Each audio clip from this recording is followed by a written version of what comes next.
Hello dear student, मैं JD sir आप सभी का अपने ला क्लासेस में वेलकम करता हूं। और आज मैं लेकर आया हूं आपके लिए VNSS 2023 की कुछ और महत्वपूर्ण डिफिनीसन। तो आइए देखते हैं। आज हम दो डिफिनीसन देखेंगे, इंक्वायरी और इन्वेस्टिगेशन। बेयर एक्ट में तो पहले इंक्वायरी पर मेंशन किया गया है, उसके बाद इन्वेस्टिगेशन की डिफिनीसन दी गई है। लेकिन इन बिहेवियर अगर हम व्यवहार में देखें तो सबसे पहले क्या होता है, इन्वेस्टिगेशन होता है। उसके बाद रिपोर्ट सबमिट की जाती है मजिस्ट्रेट के यहाँ। तो मजिस्ट्रेट क्या करता है, उस रिपोर्ट की इंक्वायरी करता है। ठीक है, इस वजह से बिहेवियर को ध्यान में रखते हुए मैं पहले आपको बताऊंगा इन्वेस्टिगेशन क्या होता है, उसके बाद फिर हम देखेंगे इंक्वायरी। तो आइए देखते हैं इन जो है इन्वेस्टिगेशन की जो डिफिनीशन VNSS में दी गई है, सेक्शन 2 सब क्लास 1 के किस में दी गई है, सेक्शन 2 1 के यल में दी गई है। ठीक है, तो आइए देखते हैं सेक्शन 2 सब सेक्शन 1 यल में क्या डिफिनीशन दी गई है इन्वेस्टिगेशन की। इन्वेस्टिगेशन क्या होती है, किसके द्वारा किया जाता है, इसके इन सब के बारे में हम देखेंगे। ठीक है, इन्वेस्टिगेशन को हम कहते हैं अन्वेषण करना, अन्वेषण करना। ठीक है, तो कह रहा है कि ऑल द प्रोसीडिंग, हर तरह की कार्रवाई, ऑल द प्रोसीडिंग, हर तरह की कार्रवाई जो की जाती है under this sanhita, under this sanhita, इस संहिता के अंदर में जो कार्रवाइयां की जाती है, क्यों, for the collection of evidence,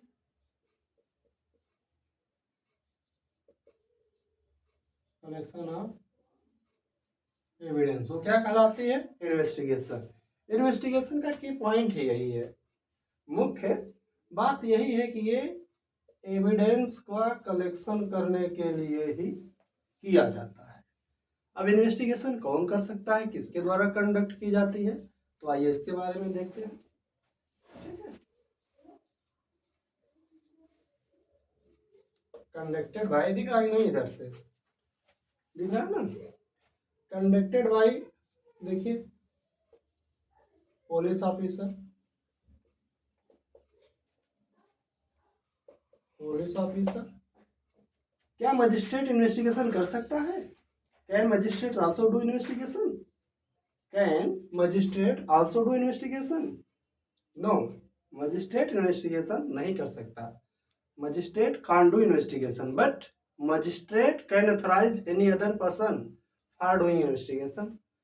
ठीक, मजिस्ट्रेट स्वयं इन्वेस्टिगेशन नहीं कर सकता है, लेकिन वह किसी पर्सन को इन्वेस्टिगेशन करने के लिए ऑथराइज, प्राधिकृत कर सकता है। ठीक, तो क्या है इन्वेस्टिगेशन, कह रहा है कि ऑल प्रोसीडिंग जो की जाती है अंडर दिस संहिता, दिस संहिता से तात्पर्य क्या है आपका, VNSS 2023, इसी संहिता के तहत जो कार्रवाइयां की जाती है, क्यों, कलेक्शन करने के लिए। क्या कलेक्शन करने के लिए, एविडेंस, वो क्या कहलाता है, इन्वेस्टिगेशन।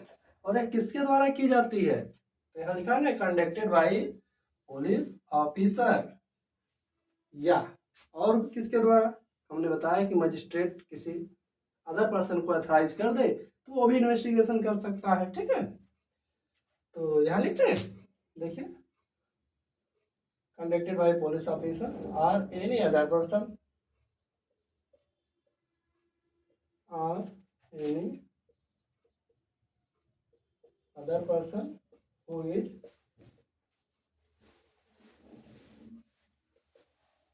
ऑथराइज्ड बाय, किसके द्वारा, मैजिस्ट्रेट द्वारा,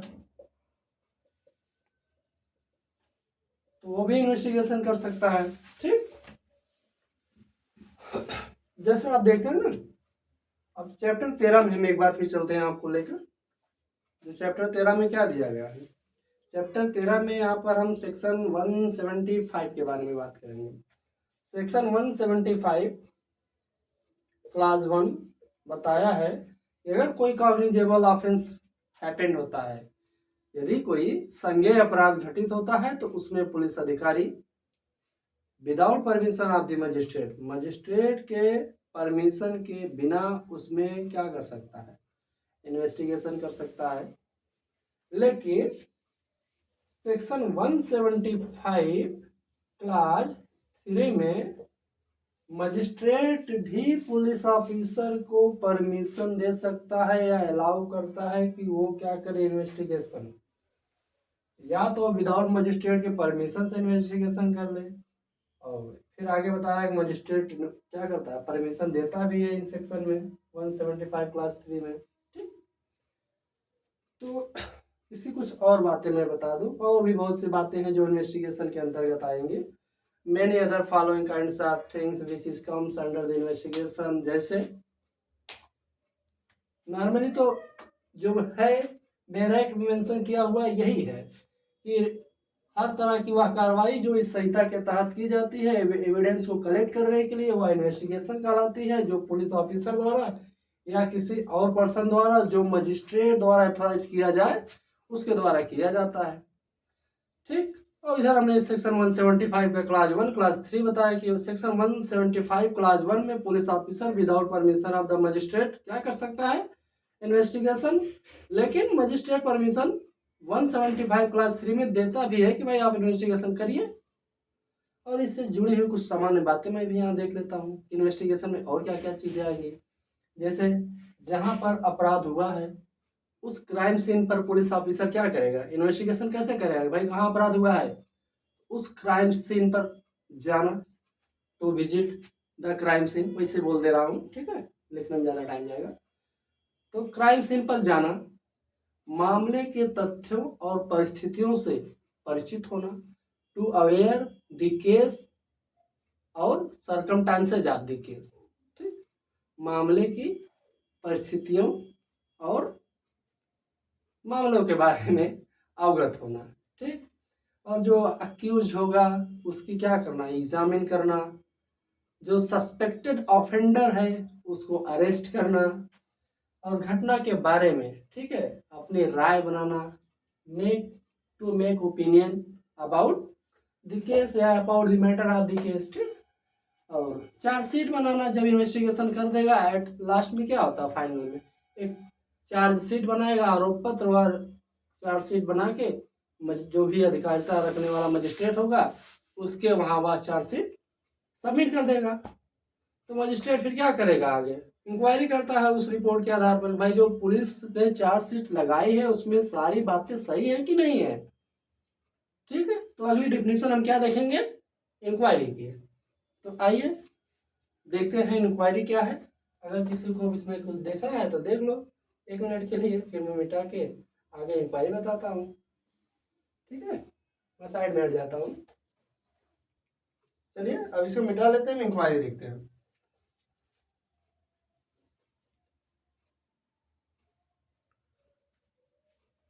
अब इंक्वायरी डिफिनीशन कहाँ दी गई है, सेक्शन 2(1) के में दी गई। इंक्वायरी, इंक्वायरी को हम हिंदी में कहते हैं क्या, जांच। ठीक, इंक्वायरी को क्या कहा जाता है, जांच कहा जाता है। तो कह रहा है कि जो बैराइट में डिफिनीशन दी गई है, पहले मैं उससे देखता हूँ, फिर हम आपको और आसान भाषा में बताएंगे। ठीक है, कह रहा है every inquiry,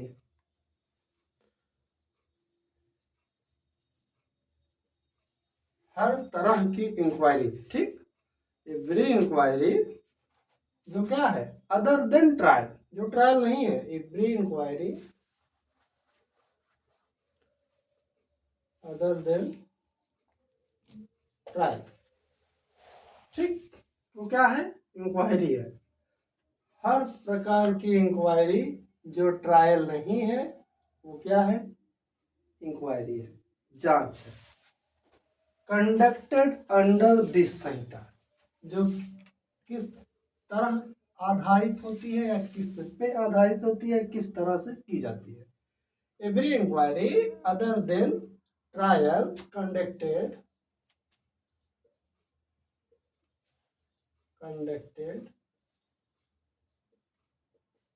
under this sanhita, जो इस संहिता के अनुसार क्या की जाती है, कंडक्ट की जाती है। और की किसके द्वारा जाएगी, बाय मजिस्ट्रेट, बाय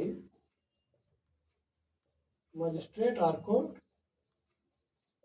ठीक है, तो हर प्रकार की वह कार्य जांच, हर तरह की वह इंक्वायरी जो ट्रायल नहीं है और जो इस संहिता के तहत की जाती है, मजिस्ट्रेट के द्वारा की जाती है या कोर्ट के द्वारा की जाती है, वो क्या कहलाती है, इंक्वायरी कहलाती है। ठीक, यही बेयर एक्ट में डिफिनेशन दी गई है। अगर इसका हम एनालिसिस करें तो हम कहेंगे there are only two element find in the inquiry. पहला क्या है, बता रहा है कि this is conducted by magistrate और कोर्ट। ठीक है, इसमें क्या है, दो एलिमेंट पाए जाते हैं। पहला हम बता रहे हैं कि this is conducted bye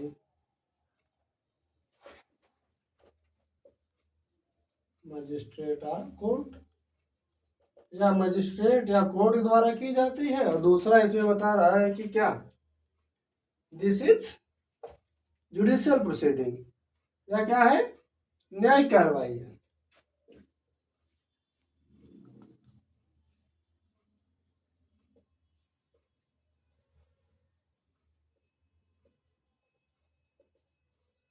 judicial proceeding है अदर देन ट्रायल, जो ट्रायल से भिन्न है, न्यायिक कार्रवाई है। ठीक है, तो इंक्वायरी क्या है, हिंदी में से जांच कहते हैं, या कंडक्ट की जाती है मजिस्ट्रेट द्वारा या कोर्ट द्वारा, या जुडिशियल प्रोसीडिंग है। लेकिन जो ट्रायल नहीं है, विचार नहीं है, वही इंक्वायरी कहलाती है। ठीक है, और मेन पर्पज इंक्वायरी का क्या है भाई, मुख्य उद्देश्य इंक्वायरी का क्या है, what is main purpose of inquiry, जांच का मुख्य उद्देश्य क्या है।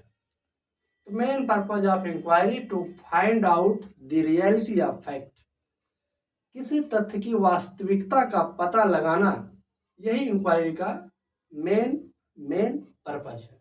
ठीक है, कि भाई पुलिस अधिकारी ने किसी मामले में इन्वेस्टिगेशन करके जो रिपोर्ट लगाई है, उसमें जो तथ्य बताए गए हैं सब सही है या नहीं, मजिस्ट्रेट उसकी जांच करता है कि तथ्य की वास्तविकता या तथ्य की सच्चाई का पता लगाया जा सके। ठीक है, यही इंक्वायरी के अंतर्गत की जाती है। और क्या है, सामान्यतः इंक्वायरी जो होती है इन्वेस्टिगेशन के बाद, in general inquiry is doing always after the investigation but before the trial, यानी इन्वेस्टिगेशन समाप्त होने के बाद और ट्रायल होने से पहले, यानी बीच की जो कार्रवाई होगी वो क्या कहलाएगी, इंक्वायरी। ठीक, या आप ऐसा भी कह सकते हैं कि बिफोर फ्रेमिंग द चार्ज, यानी चार्ज फ्रेम करने से पहले जो भी कार्रवाई की जाती है वो क्या कहलाती है, इंक्वायरी कहलाती है, जांच कहलाती है। ठीक है, और अब हम ऐसा भी कह सकते हैं, बहुत से ऐसी प्रोसीडिंग है इसमें जो आपराधिक प्रक्रिया के अलावा भी हैं, अपराध होने से पहले भी की जाती हैं, उससे भी इंक्वायरी ही कहा जाता है। जैसे चैप्टर 9 आप देखिएगा, वीएनएसएस का चैप्टर 9, इसमें क्या दिया गया है, जो है पीस और क्या करना है, security for keeping peace and good behaviour.